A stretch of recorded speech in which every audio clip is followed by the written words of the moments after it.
서울 성북구 사랑제일교회 관련해서만 엿새 만에 확진자가 400명을 훌쩍 넘었습니다.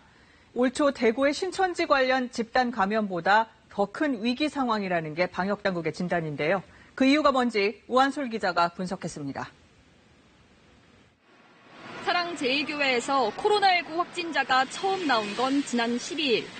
2명이 시작이었는데 엿새 만에 최소 457명이 확진됐습니다. 수도권 지역에 집중됐지만 충남과 강원 등 전국 곳곳으로 퍼져나갔습니다. 여러 집단으로의 전파로도 이어졌습니다. 서울 노원구 안비옥교회와 롯데 홈쇼핑 미디어 서울센터 등 최소 6곳에서 2차 전파가 진행됐습니다. 지금 현재로는 지난 2, 3월의 신천지 집단 발생 당시보다 훨씬 더 큰 위기라고 판단하고 있습니다. 실제로 지금까지의 확산세를 보면 신천지 감염 사례와 비슷하게 확진자가 증가하는 모습입니다. 지난 2월 첫 확진자가 나온 뒤 엿새 만에 누적 확진자는 456명으로 이번 사랑제일교회 사례와 비슷한 수준입니다.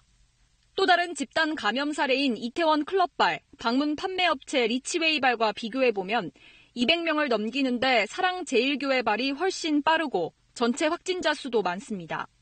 확진자 연령 분포도 방역당국이 긴장하는 이유 가운데 하나입니다.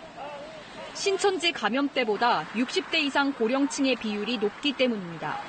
고령 확진자가 많으면 중증 환자 수가 늘어나 인명피해로 이어질 수 있습니다. 게다가 신천지 집단 감염 때보다 전파력이 평균 6배 높은 바이러스가 유행하는 것으로 보고 있습니다. 전파력이 높은 GH형일 가능성이 큽니다. 중증률과 관련해서는 심한 피해를 일으키지는 않을 것으로.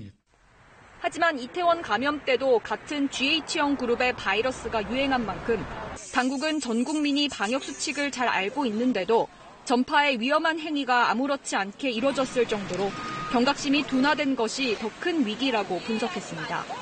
KBS 뉴스 우한솔입니다.